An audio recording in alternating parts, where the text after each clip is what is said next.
स्वागत है आप सभी का यूसीआई डिजिटल डिफेंस पर। और एक बार फिर से हम अडेप्टेबिलिटी फेज 2 की ग्रुप डिस्कशन के टॉपिक में एक बार फिर से आपके लिए एक टॉपिक लेकर के आए हैं जिसका नाम है आपका आर्टिकल 370। तो आर्टिकल 370 डोंट थिंक कि पुराना हो चुका है, अभी भी कुछ चीज़ें इसमें चल रही हैं, कोई डेवलपमेंट हो रहे हैं, इस वजह से ये अक्सर न्यूज़ में रहता है। और जम्मू कश्मीर वैसे भी अभी जो है हमेशा एक ऐसा मुद्दा रहता है जिस पे हम डिस्कस कर सकते हैं और या फिर ये टॉपिक आपके जीडी में आ सकता है। तो इस पे आज हम बात करेंगे आर्टिकल 370 पे कि क्या चीज़ें हुई, कैसे इसको रिपील किया गया, क्यों रिपील किया गया।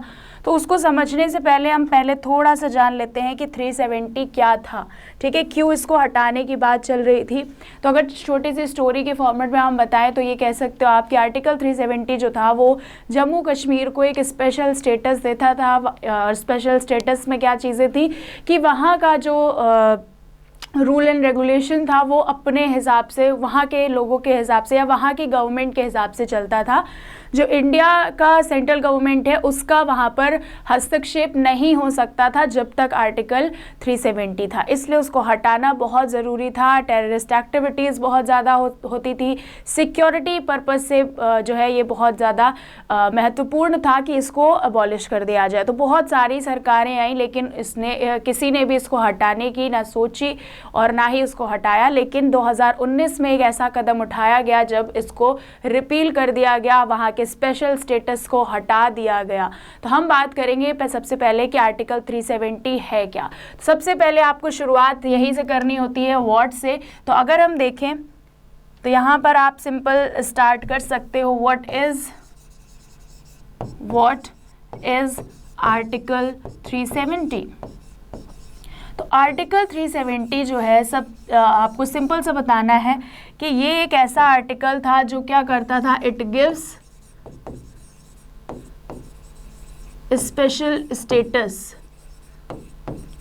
ठीक है, ये एक स्पेशल स्टेटस देता था किसको, जम्मू एंड कश्मीर को। और जम्मू एंड कश्मीर एक ऐसा एरिया है, एक विवादित एरिया है, तीन देशों के बीच में हम कह सकते हैं। वो तीन देश आपके कौन कौन से हैं। तो सबसे पहला आप देखते हो यहाँ पर कि हम इंडिया, जिसके पास प्रेजेंट टाइम में 60% कश्मीर आता है। फिर आपका आ जाता है पाकिस्तान, जिसको हम पीओके वाला पाकिस्तान ऑक्यूपाइड कश्मीर कहते हैं, इनके पास है 30% एरिया और कश्मीर का। और फिर लास्ट में आता है चाइना इज़ हैविंग 10% एरिया, जिसको हम अक्साई चीन कहते हैं, ठीक है। तो अक्साई चीन वाला एरिया जो है वो चाइना के पास है। And this is 10%, okay. तो ये चीज़ें आप बता सकते हो कि ये एक ऐसे राज्य को, और उस टाइम पे क्या था, जम्मू कश्मीर जाहिर सी बात है कि एक राज्य था। उसके बाद हुआ क्या कि इस डिस्प्यूटेड एरिया को बहुत ज़्यादा, क्योंकि ये बॉर्डर पे भी पड़ता है तो बहुत ज़्यादा इस पर निगरानी, सिक्योरिटी की ज़रूरत थी। लेकिन उसके बाद हम बाद में करेंगे। सबसे पहले 370 को समझते हैं। अब ये बनाया किसने था, एट द टाइम ऑफ जब कॉन्स्टिट्यूशन बन रहा था तो एन गोपाला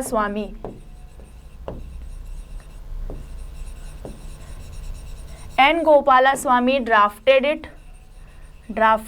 ये कौन थे, तो भैया एन गोपाला स्वामी जो थे वो कॉन्स्टिट्यूएंट असेंबली के ही एक मेंबर थे और उन्होंने आर्टिकल 370 को बनाया था। और इसको साइन किसने किया, साइंड बाय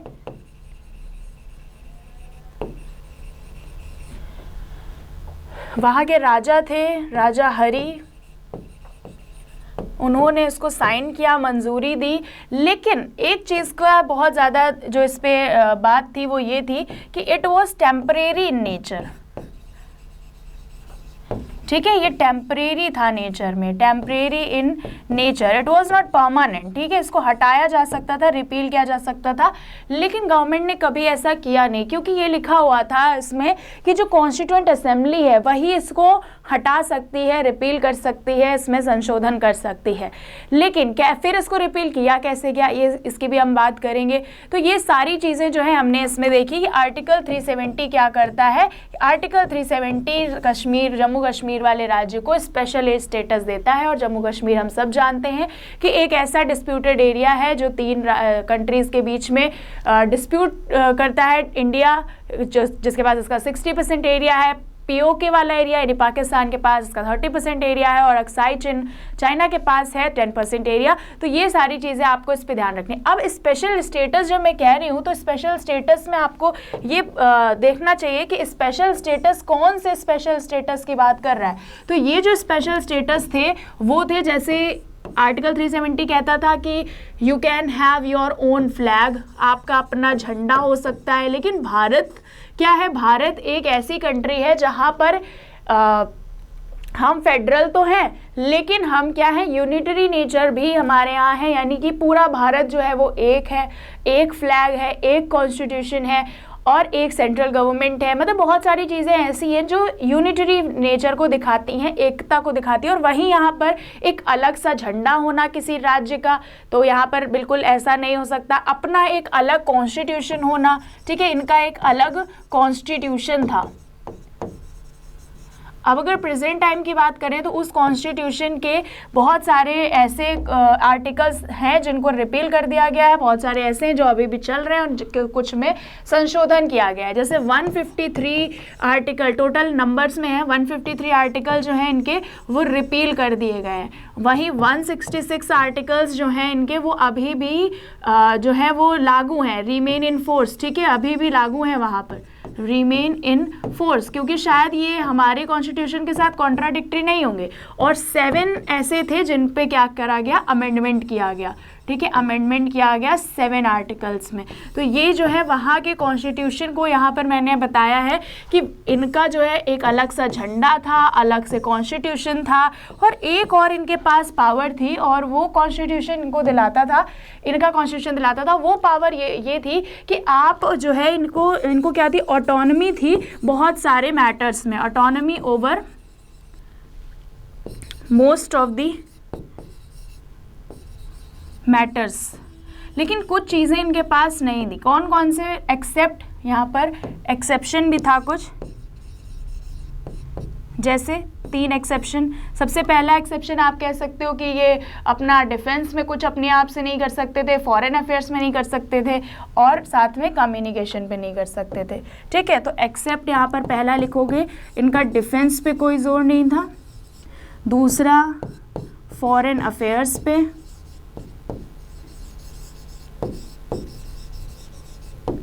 और तीसरा कम्युनिकेशन, ठीक है, कम्युनिकेशन पे। इन तीनों चीज़ों को छोड़ करके ये रीजनल लेवल पे अपने नियम कानून चला सकते थे और बहुत सारे चीज़ें इनके द्वारा चलाई भी जाती थी जो वहाँ के लोगों के साथ जो है वो डिस्क्रिमिनेशन करती थी, कई सारे लोगों को उनके अधिकार नहीं मिलते थे, तो ये सारी चीज़ें होती थी। तो ये सबसे पहले हमने समझ लिया कि आर्टिकल 370 है क्या। आगे चलते और बात करते हैं कि कैसे गवर्नमेंट ने इसको रिपील किया, हाउ गवर्नमेंट रिपील इट। तो ये बहुत इंपॉर्टेंट पॉइंट है, हाउ गवर्नमेंट रिपील इट, यानी कि 370 को कैसे रिपील किया गया, इस पे हम थोड़ी सी बात अगर करें तो देखो वहाँ का जो ये आर्टिकल था या वहाँ का जो 370 जो स्पेशल स्टेटस देता था उसमें लिखा हुआ था कि कॉन्स्टिट्यूएंट असेंबली ही इसमें कुछ संशोधन कर सकती है। तो ये किया गया, ऐसा माना गया भाई कॉन्स्टिट्यूएंट असेंबली तो अब है नहीं, तो वहाँ की यानी कि जम्मू एंड कश्मीर की जो कॉन्स्टिट्यूएंट असेंबली थी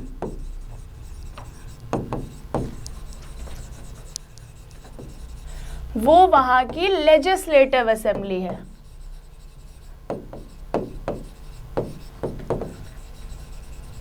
अब कहीं इंडिया में अगर कोई भी लेजिस्लेटिव असेंबली है तो उसको क्या किया जा सकता है, वहाँ पर प्रेसिडेंशियल ऑर्डर यानी कि आर्टिकल 356, ठीक है,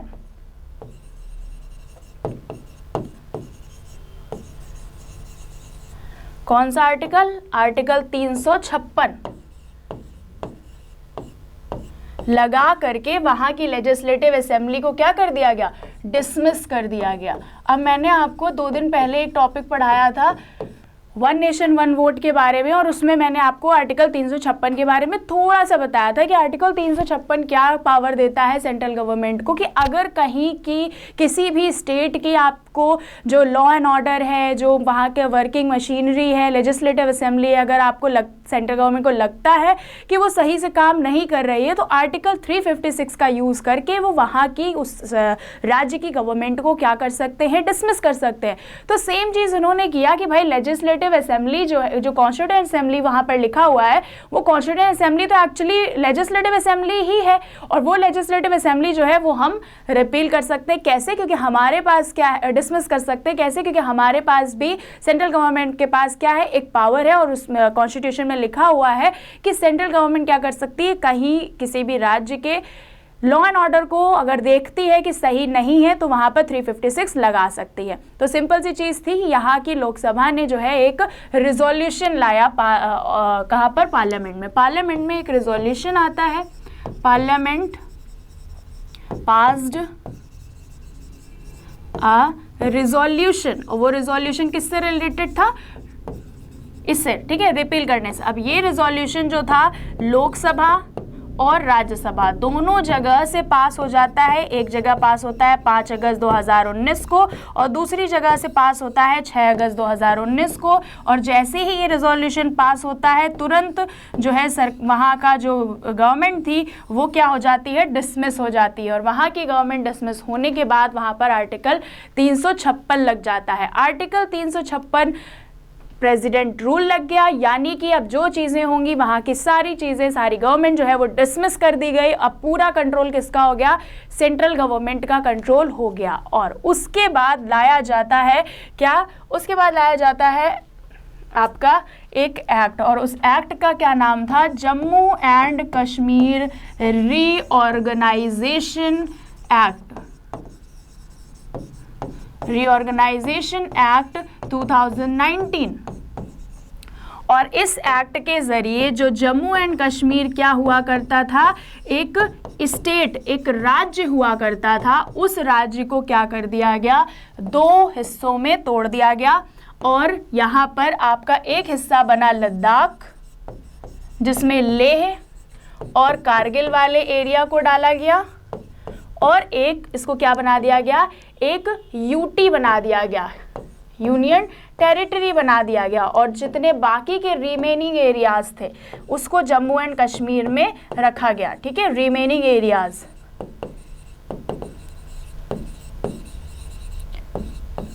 और इसको भी क्या स्टेटस दे दिया गया कि भाई अभी कुछ दिनों तक तुम क्या रहोगे, यूनियन टेरिटरी रहोगे। अब यूनियन टेरिटरी होने से क्या होता है कि वहाँ पर सेंट्रल गवर्नमेंट का कंट्रोल ज़्यादा होता है, और स्टेट बना देने से क्या होता है कि वहाँ की हमने लोकल सरकार को सारी पावर्स दे दी है। लेकिन अभी हम कुछ टाइम तक आपका जो स्टेट वाला दर्जा है वो हम आपको फिर से दे देंगे, लेकिन कुछ समय तक हम आपको यूनियन टेरिटरी बना करके रखेंगे फॉर सिक्योरिटी पर्पस। तब इसको आपका यूनियन टेरिटरी बना, इसीलिए हमारे यहाँ यूनियन टेरिटरी के नंबर्स जो है वो बढ़ गए। आप कमेंट करके बताओ कितने यूनियन टेरिटरी है प्रेजेंट टाइम पे।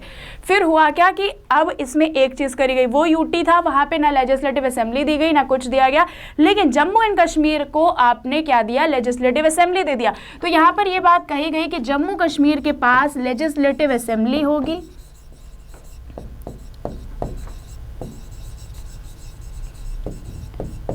जैसे दिल्ली और पुदुचेरी के पास लेजिस्लेटिव असेंबली है, उसी तरह से जम्मू कश्मीर के पास लेजिस्लेटिव असेंबली होगी। इस लेजिस्लेटिव असेंबली में टोटल 107 सीटें रखी जाएंगी, लेकिन और इन 107 सीटों में से माइनस कर दो 24 सीटें। इन 24 सीटों को क्या रखा जाएगा, वैकेंट रखा जाएगा, ताकि जब हम पीओके वाले एरिया जब हमारे पास आएगा तो हम उसके भी लोगों को यहाँ पर क्या कर सकेंगे, चुनाव वगैरह में शामिल कर सकेंगे। तो ये चीज़ें यहाँ पर डिसाइड करी गई। अब ये जो लेजिस्लेटिव असेंबली होगी इसके पास सभी चीज़ों पर नियम कानून बनाने की पावर्स होगी, लेकिन कुछ चीज़ों को छोड़ करके, जैसे पुलिस, उसके अलावा आपका पब्लिक ऑर्डर। तो यहाँ पर आपको सारे पावर्स में सेंट्रल गवर्नमेंट कहती है कि हम आपको सारे पावर्स दे देंगे एक्सेप्ट, ठीक है, यहाँ पर भी एक एक्सेप्ट है। तो एक्सेप्ट में आपको याद रखना है, एक्सेप्ट में 2 चीज़ें हैं, क्या क्या, पहला है पुलिस और दूसरा है पब्लिक ऑर्डर।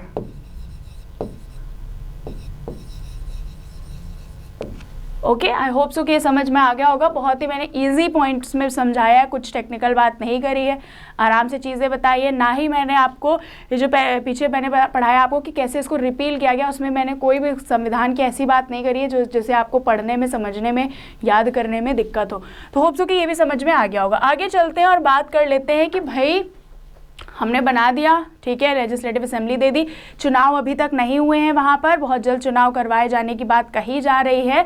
जैसे ही कॉन्स्टिट्यूंसीज बंट जाएंगी, वहाँ पर आपका परिसीमन हो जाएगा, ठीक है, उसके बाद चुनाव करवाए जाएंगे। बात करते हैं कि भाई ज़रूरत क्या थी, वाई एब्रोगेटेड, ठीक है, क्यों एब्रोगेट किया गया, वाई एब्रोगेटेड आर्टिकल 370, आर्टिकल 370 को क्यों एब्रोगेट किया गया। तो भाई आपको सबको, हम सबको पता है पहला रीज़न क्या हो सकता है। पहला रीज़न सिर्फ और सिर्फ क्या है कि सिक्योरिटी पर्पस, ठीक है, इसमें हम कह सकते हैं इंटीग्रेशन एंड डेवलपमेंट। तो पहला रीज़न जो हो जाता है वो क्या होता है, इंटीग्रेशन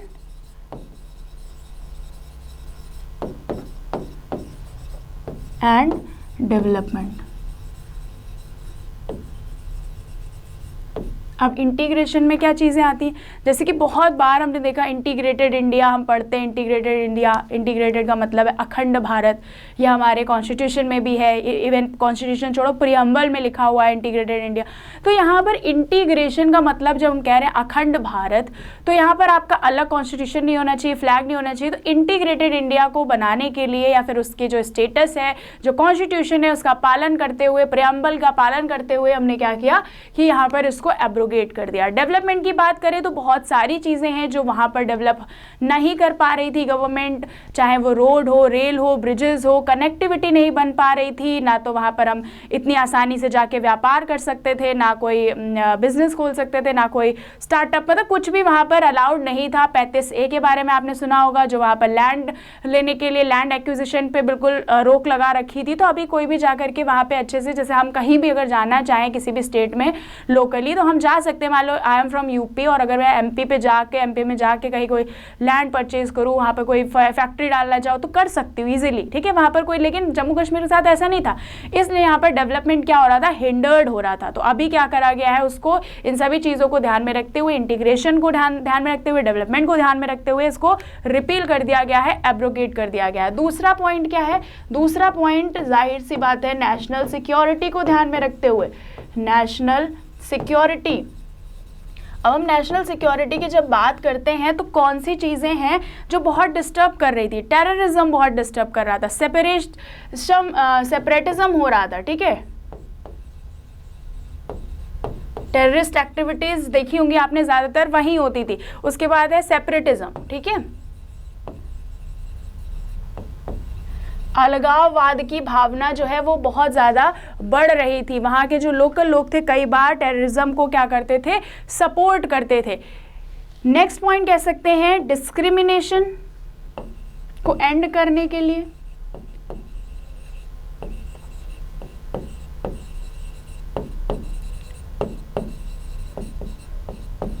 डिस्क्रिमिनेशन को एंड करने के लिए। अब डिस्क्रिमिनेशन होता था विमेंस के साथ, ठीक है, जो दलित हैं वहाँ के उनके साथ, अदर जो मार्जिनलाइज्ड ग्रुप्स थे जम्मू कश्मीर में उनके साथ, ठीक है। तो जम्मू कश्मीर मूवी जो है आपने अगर वो देखी हो तो यहाँ पर डिस्क्रिमिनेशन आप कह सकते हो विमेन, दलित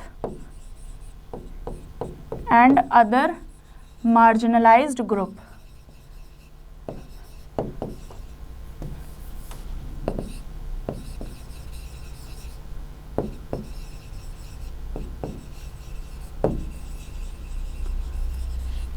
एक ये हो गया, थर्ड पॉइंट था ये हमारा।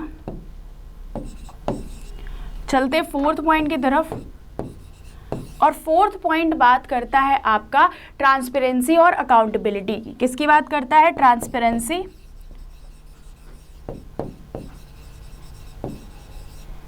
And accountability. अब क्या होगा कि जब यहाँ पर हमारे यहाँ क्या होगा कि वहाँ पर अगर 370 नहीं होगा तो गवर्नमेंट खुल के काम कर पाएगी।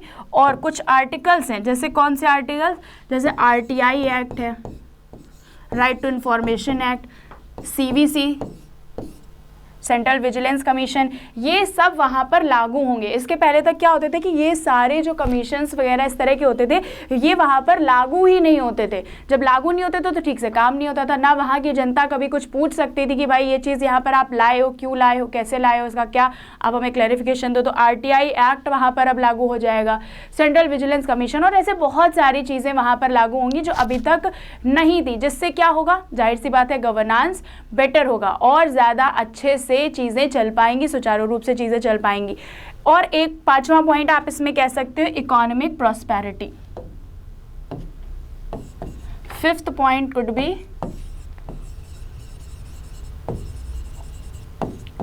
economic prosperity। इकोनॉमिक प्रॉस्पेरिटी में क्या, वहाँ पर कोई भी अब बिजनेस कर सकते हैं, फैक्ट्रीज लगा सकते हैं, ठीक है, टूरिज्म को बढ़ावा मिलेगा, ठीक है। तो बहुत सारी ऐसी चीज़ें हैं जो होंगी अब, और इस वजह से वहाँ पर और ज़्यादा लोग इकोनॉमिकली अच्छे से सरवाइव कर पाएंगे। बात कर लेते हैं कि अब एब्रोगेशन की बात हो गई, नेक्स्ट बात करते हैं कि भाई इसको हटाया गया तो इसका इम्पैक्ट क्या पड़ा, ठीक है, इसको हटाने से क्या इम्पैक्ट पड़ेगा या क्या इम्पैक्ट पड़ा। इसकी अगर हम बात करें तो सबसे पहला पॉइंट, अगर हम नेशनल सिक्योरिटी की बात वहाँ करते तो यहाँ पे बात करेंगे, डिक्लाइन देखने को मिला है वायलेंस में,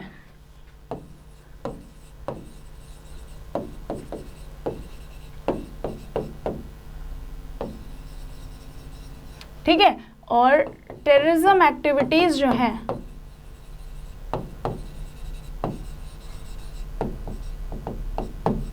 ये क्या हुई है, कम हुई है। टेररिज्म एक्टिविटीज़ जो देखी जा रही है वो बहुत कम हो गई हैं। अगर हम देखें तो 50% डिक्लाइन देखने को मिला है, ठीक है, 50% डिक्लाइन हमें टेररिज्म एक्टिविटीज़ में देखने को मिलता है। सिक्योरिटी फोर्सेस जो हैं वो तो टेररिज्म जो है वो 50% तक कम हुआ है। Security forces killed over 300 militants in the last 4 years। तो सिक्योरिटी फोर्सेस यहाँ पर आप ये लिख सकते हो, सिक्योरिटी फोर्सेस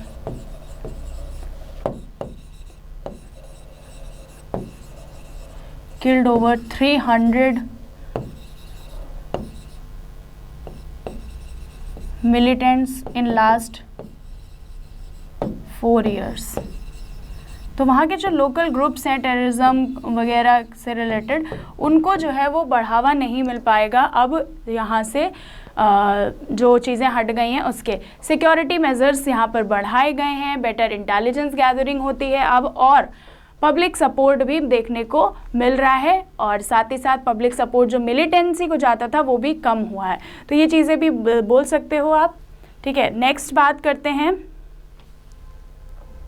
कि वहाँ पर हमें क्या चीज़ें और देखने को मिली हैं। दूसरा यहाँ पर हम कह सकते हैं कि इकोनॉमिकली हम इम्प्रूव हुए हैं, इम्प्रूवमेंट देखने को मिला है इकोनॉमिक डेवलपमेंट में। इम्प्रूव्ड हुआ, improved economic development. Economic development की बात करते हैं तो जैसे वहाँ पर आप देखोगे प्रधानमंत्री development programme, industrial development scheme, ये आप कह सकते हो प्रधानमंत्री डेवलपमेंट प्रोग्राम वहाँ पर लागू किया गया है। साथ में आप देखोगे कि बहुत सारी इंडस्ट्रियल डेवलपमेंट स्कीम्स लगाई गई हैं, चलाई गई हैं। इनके ज़रिए क्या होता है कि जो भी इंडस्ट्रियलिस्ट हैं वहाँ पर काम करना चाहते हैं उनको या तो कुछ कहते नहीं कि इंसेंटिव दिया जाता है ताकि वो लोग एनकरेज हों और वहाँ पर जा कर के काम करें। टैक्स रेवेन्यू ग्रोथ देखने को मिली है 31%।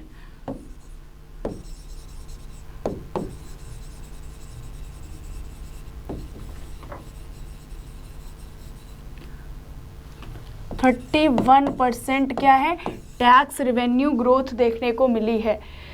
जो स्टेट जीडीपी होता है, स्टेट जीडीपी, वो भी ग्रो किया है 8% से। 8% से क्या किया है, ग्रो किया है। वहीं जो पूरा नेशनल लेवल बात करें तो वो 7% से ग्रो कर रहा है। इंफ्रास्ट्रक्चर इन्हेंस हुआ है।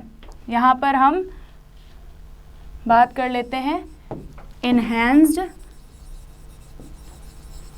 इंफ्रा।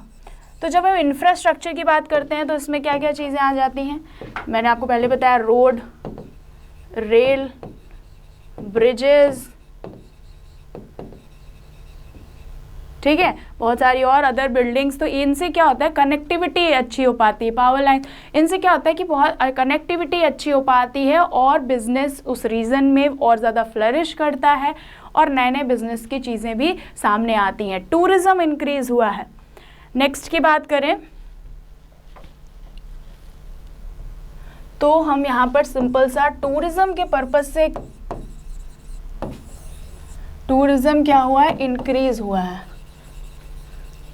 कितना इंक्रीज हुआ है, जब अगर हम देखें पिछले आज़ादी के बाद, यानी कि 75 साल हो गए आज़ादी को, तब से यहाँ पर 1.4 करोड़ लोग जो हैं घूमने आ चुके हैं 2022-23 में, ठीक है। 2022 में 1.4 करोड़ लोग जो हैं वो घूमने आए हैं यहाँ पर आज़ादी के बाद से। सबसे ज़्यादा जो नंबर है वो इसी 2022 का रहा है।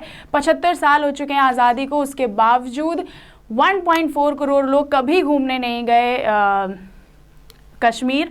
लेकिन जब से 370 हटा है तब से ये चीज़ें हुई हैं कि यहाँ पर जो टूरिज़्म है उसको बहुत एक बड़ा बूस्ट मिला है। और टूरिज़्म हमारे डेवलपमेंट के लिए, इकोनॉमी के लिए, हमारे जीडीपी के लिए बहुत ज़्यादा फ़ायदेमंद है। चलो अब यहाँ पर अगर ये सेक्टर बूम होता है तो हमारे यहाँ चीज़ें अच्छी थी। अगर हम लास्ट में बात करें कंक्लूज़न की, तो कंक्लूज़न में आप एक दो चीज़ें बोल सकते हैं, जैसे एक भारत श्रेष्ठ भारत जो हमारे यहाँ का थीम है उसको लेकर के हम चले हैं। वी स्टिक ऑन एक भारत श्रेष्ठ भारत। एक तो ये बात हो गई। दूसरा है इम्पॉर्टेंस ऑफ यूनिटी।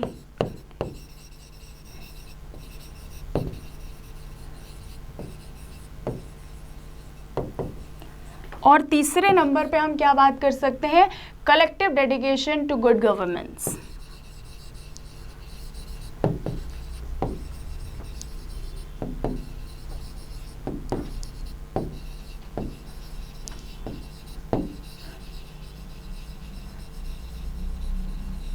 ओके चलो फाइनली एक बार रिवाइज कर लेते हैं जो भी चीज़ें हमने अभी तक पढ़ी हैं, फटाफट से पीछे चलते हैं। शुरुआत की थी हमने कि आज का टॉपिक क्या है, आर्टिकल 370। तो आर्टिकल 370 को पहले समझते हैं। तो आर्टिकल 370 जो है वो एक ऐसा आर्टिकल है हमारे इंडियन कॉन्स्टिट्यूशन में जो स्पेशल स्टेटस देता है जम्मू कश्मीर को। और वो स्पेशल स्टेटस के अंदर उसको क्या क्या चीज़ें देता है, वो कहता है कि आपका अपना खुद का फ्लैग हो सकता है, खुद का कॉन्स्टिट्यूशन हो सकता है, और आपको अपने डिसीज़न लेने के लिए पूरी छूट है। उसमें भारत कि जो सेंट्रल गवर्नमेंट है वो कुछ नहीं बोलेगी, आप अपने यहाँ की चीज़ें अपनी तरह से सेट कर सकते हैं। तो जब ये बात आती है, लेकिन कुछ जो चीज़ें हैं वो एक्सेप्शनल रहेंगी, जैसे आप डिफेंस में कोई चीज़ नहीं कर सकते हैं अपना, और आप फॉरेन अफेयर्स में बोल नहीं सकते हैं, साथ में आप कम्युनिकेशन पे नहीं बोल सकते। तो इन 3-4 चीज़ों के अलावा बाकी डिसीजन आप खुद ले सकते हैं। अपने स्टेट को आप जैसा मर्जी वैसा चलाइए। तो वहाँ का खुद का कॉन्स्टिट्यूशन, फ्लैग, ये चीज़ें थी जो कहीं ना कहीं भारत की एकता में बाधा बन रही थी। नेक्स्ट बात करते हैं कि यहाँ पर हम जम्मू कश्मीर, हम सभी जानते हैं कैसा डिस्प्यूटेड एरिया है इंडिया, पाकिस्तान और चाइना के बीच में। ये जो आर्टिकल 370 है वो एन गोपालास्वामी ने ड्राफ्ट किया था ड्यूरिंग द कॉन्स्टिट्यूशन जब बन रहा था तब, और इसको साइन किया था राजा हरि ने, जो वहाँ के राजा थे उस टाइम पे, राजा हरि सिंह। 1947 में इन्होंने इसको साइन किया। उसके बाद यहाँ पर, लेकिन ये क्या था, टेम्परेरी इन नेचर था, ठीक है। It was not never permanent in nature but it was temporary in nature. वहाँ पर लिखा हुआ था कि जम्मू कश्मीर की जो कॉन्स्टिट्यूएंट असेंबली है या फिर और इंडिया की जो कॉन्स्टिट्यूएंट असेंबली है वो क्या करेगी, इसको कभी भी रिपील कर सकती है, हटा सकती है, इसमें चेंजेस कर सकती है। लेकिन प्रेजेंट टाइम पे तो कॉन्स्टिट्यूएंट असेंबली है ही नहीं, तो यहाँ पर ये माना गया कि वहाँ की जो कॉन्स्टिट्यूएंट असेंबली है वो वहाँ की लेजिस्लेटिव असेंबली है। इसी तरह से जो इंडिया की कॉन्स्टिट्यूएंट असेंबली थी वो प्रेजेंट टाइम की लोकसभा है, ठीक है। तो ऐसा मानते हुए, ऐसा चीज़ों को समझते हुए उस लेजिस्लेटिव असेंबली में प्रेसिडेंशियल रूल लगा करके अंडर आर्टिकल 356 वहाँ की गवर्नमेंट को, जो लोकल गवर्नमेंट थी, उसको डिसमिस कर दिया गया और वहाँ पर राष्ट्रपति शासन लगा दिया गया, ठीक है। और इसको या जिसको हम गवर्नर रूल भी कहते हैं, ठीक है, या स्टेट इमरजेंसी भी कह सकते हैं, तो वहाँ पर वो लगा दिया गया। और सारी जो वहाँ की चीज़ें थी, जितनी पावर्स थी वहाँ के लोकल गवर्नमेंट के हाथ में, वो सरकार ने, सेंट्रल गवर्नमेंट ने अपने हाथ में ले ली। और यहाँ की जो हुआ क्या कि ये कैसे किया गया, ये चीज़ें कैसे हुई, तो भाई ये चीज़ें ऐसे नहीं होती कि बोल दिया गया हो गया। ये होता है एक रिजोल्यूशन, और रिजोल्यूशन लाया जाता है आपका अगस्त 2019 में। 5 अगस्त को ये लोकसभा में पास हो जाता है, 6 अगस्त को ये राज्यसभा में पास होता है। और एक बहुत बड़ी बात ये कि हम ये जो चेंजेस हैं ये किस में कर रहे थे, ये रिजोल्यूशन हमने कॉन्स्टिट्यूशन के लिए पास किया था, करवाया था, तो इस वजह से ये बहुत टफ भी था, बट ये पास हो जाता है। और जैसे ही, क्योंकि जब सरकार बहुमत होता है तो फिर ये चीज़ें आसान हो जाती हैं किसी भी कॉन्स्टिट्यूशन में भी बदलाव करना, इसलिए ये संभव हो पाया। आगे चलते हैं और बात करते हैं कि अब फिर जब ये इसको पहले तो रिपील करने का एक रिजोल्यूशन आया, फिर एक आर्टिकल, एक बिल लाया गया। उस बिल का नाम क्या था? Jammu and Kashmir recognition bill. But जब ये पास हो गया तो ये एक्ट बन गया। तो जम्मू कश्मीर रीऑर्गेनाइजेशन एक्ट 2019, ये एक्ट क्या बात करता है? ये बात करता है कि भैया जम्मू कश्मीर, अभी तक तुम एक राज्य थे, लेकिन अब हम तुमको 2 भागों में बांट रहे हैं। एक, हम तुमको लद्दाख बुलाएंगे और लद्दाख वाले रीजन में हम लेह और कारगिल को डालेंगे, और अब तुम राज्य नहीं रहोगे, अब तुम यूनियन टेरिटरी बन जाओगे, क्योंकि तुम्हें एक्स्ट्रा केयर की ज़रूरत है और सरकार का जो सेंट्रल गवर्नमेंट है उसका पूरा हस्तक्षेप रहेगा। वहीं जम्मू कश्मीर में रिमेनिंग एरियाज डाल दिए गए और कहा गया कि तुम भी कुछ टाइम के लिए यूनियन टेरिटरी ही रहोगे। लेजिस्लेटिव असेंबली हम आपको देते हैं और इस लेजिस्लेटिव असेंबली के पास पूरे अधिकार होंगे एक बार इलेक्शन हो जाने के बाद कि वो वहाँ की लोकल चीज़ों को देख सकता है, समझ सकता है और अपने हिसाब से नियम कानून बना सकता है। बट कुछ चीज़ें फिर भी रोक दी गई, जैसे वहाँ का पुलिस, वहाँ का पब्लिक एंड ऑर्डर, ये चीज़ें जो हैं वो हटा दी गई। साथ ही साथ एक और चीज़ कही गई कि 107 सीटें होंगी इस लेजिस्लेटिव असेंबली में, जिसमें से 24 को हम वैकेंट रखेंगे। जब पीओके वाला एरिया भी हमारे पास आ जाएगा तो उस एरिया से भी हम कुछ लोगों को उन 24 सीटों में डालेंगे। चलो आगे चलते हैं, बात करते हैं इसके क्या क्या वाई एब्रोगेटेड, क्यों ज़रूरत पड़ी इसको एब्रोगेट करने की। तो भाई सबसे पहले इंटीग्रेशन एंड डेवलपमेंट। तो इंटीग्रेशन, भारत क्या है? अखंड भारत है। इंटीग्रेटेड इंडिया बनाने के लिए ऐसा हो ही नहीं सकता कि कोई राज्य जो है भारत से अलग रह करके अपना झंडा, अपना संविधान अलग कर ले। वो सिंपल सा एक, हमारे यहाँ एक संविधान, एक फ्लैग रहेगा, तो वो पूरे भारत को रिप्रेजेंट करता है। तो यहाँ पर इंटीग्रेशन को बढ़ावा देने के लिए, साथ में डेवलपमेंट भी करने के लिए, वो एरिया ऐसा था जहाँ पे उतना ज़्यादा डेवलपमेंट नहीं हो पा रहा था जितना बाकी के भारत में देखने को मिलता है, क्योंकि वहाँ का कॉन्स्टिट्यूशन हिंड्रेंस था हमारे लिए। बहुत सारी चीज़ों को वो मना कर देता था कि आप यहाँ पर नहीं ये डेवलपमेंट कर सकते हैं। दूसरा, नेशनल सिक्योरिटी एक बहुत बड़ा पर्पस था, टेररिज्म को रोकना या उसको कम करना, साथ ही साथ सेपरेटिज्म यानी कि जो अलगाववाद की भावना थी उसको भी खत्म करने के लिए जो है ये चीज़ें, ये फैसला लिया गया। एंडिंग डिस्क्रिमिनेशन, डिस्क्रिमिनेशन हो रहा था वुमेन्स के अगेंस्ट में, दलित्स के अगेंस्ट में, और बहुत सारे मार्जिनाइज्ड सेक्शन थे वहाँ के जिनके अगेंस्ट में, तो उसको ख़त्म किया गया। करने के लिए ट्रांसपेरेंसी एंड अकाउंटेबिलिटी। तो जाहिर सी बात है कि वहाँ की सरकार जो है वो इतनी ज़्यादा ट्रांसपेरेंट नहीं थी, क्यों किसी के साथ कोई चीज़ हो रही है, क्यों नहीं हो रही है, ये कुछ भी नहीं बताया जाता था। कौन लोग पढ़ेंगे, कौन नहीं, मतलब बहुत सी ऐसी बड़ी बड़ी बातें हैं जो वहाँ पर उस संविधान के ज़रिए जो है वो लोगों के साथ गलत कर रही थी। तो इस वजह से यहाँ पर जो है प्रॉपर ट्रांसपेरेंसी भी नहीं थी। लेकिन अब जब ये हट गया है तो वहाँ पर सेंट्रल विजिलेंस कमीशन को हम लागू कर सकते हैं, सीबीआई वगैरह की जांच भी वहाँ पर अगर कोई केस होता है तो करी जा सकती है। आरटीआई एक्ट भी वहाँ पर अभी लगेगा। इकोनॉमिक प्रॉस्पेरिटी की बात करें तो भैया बिजनेस होगा, फैक्ट्रीज लगाई जा सकती हैं अभी आसानी से, वहाँ पर ज़मीन भी खरीदी जा सकती है, टूरिज्म को भी बढ़ावा मिलेगा, तो बहुत सारी चीज़ें हो जाएंगी। नेक्स्ट बात करें इसका इम्पैक्ट क्या पड़ा, तो इम्पैक्ट ये पड़ा 31% टैक्स रेवेन्यू में ग्रोथ देखने को मिली है, स्टेट जीडीपी 8% से बढ़ा है, साथ ही साथ इंप्रूव हुआ है वहाँ का इकोनॉमिक डेवलपमेंट, वहाँ पर प्रधानमंत्री डेवलपमेंट प्रोग्राम को लगाया गया है, साथ ही साथ इंडस्ट्रियल डेवलपमेंट स्कीम्स को लागू किया गया है, सो दैट जो लोग भी वहाँ पर बिजनेस करना चाहें, इंडस्ट्रीज लगाना चाहें, स्टार्टअप करना चाहें, उनको हम कुछ सरकार क्या करेगी, कुछ इंसेंटिव देगी ताकि वो एनकरेज्ड हो वहाँ पर जॉब करने के, वहाँ पर जाने के लिए, ठीक है। उसके बाद डिक्लाइन देखने को मिला है वायलेंस में, टेररिज्म बहुत कम हुआ है, टेररिज्म एक्टिविटीज़ कम हो गई हैं, ठीक है, तो ये बात आप ध्यान रख सकते हो। सिक्योरिटी फोर्सेस ने 300 से ज़्यादा मिलिटेंट्स को मारा है पिछले चार सालों में, तो ये आप देख सकते हो। और वहाँ के जो लोकल लोग थे कई बार मिलिटेंट्स को सपोर्ट करते थे, तो वो चीज़ें भी कम अब देखने को मिलेंगी। और इंफ्रास्ट्रक्चर इन्हांस हुआ है, रोड, रेल, ब्रिज, बहुत सारी चीज़ें वहाँ पर डेवलप करी जा रही हैं करंट सिनेरियो में। टूरिज्म इंक्रीज़ हुआ है, 1.4 करोड़ लोग जो हैं 2022 में केवल घूमने आए हैं जम्मू कश्मीर, जो 75 सालों में, आज़ादी के बाद 75 सालों में ऐसा कभी नहीं हुआ कि इतना हैवी टूरिज़्म इनफ्लो देखा गया हो। बात करते हैं कंक्लूज़न की, तो कंक्लूज़न जो है वो ये कहता है कि वी स्टिक ऑन एक भारत श्रेष्ठ भारत जो हमारा एजेंडा है। उसके बाद इंपॉर्टेंस ऑफ यूनिटी को हमने देखा, एंड लास्ट में कलेक्टिव एफर्ट्स हमने किए फॉर गुड गवर्नेंस। तो ये आपको चीज़ें याद रखनी है। होप्सो कि टॉपिक समझ में आया होगा और अच्छे से प्रिपेयर भी हो गया होगा। आप एक दो बार इसको और देख लेंगे तो और बेहतरीन तरीके से प्रिपेयर हो जाएगा। मिलेंगे नेक्स्ट इसी तरह के किसी बेहतरीन वीडियो में, टॉपिक में। और अगर आपको लगता है कि ये टॉपिक आपको करना चाहिए तो फटाफट से कमेंट करके बताओ, शेयर करना बिल्कुल मत भूलना। Thank you so much.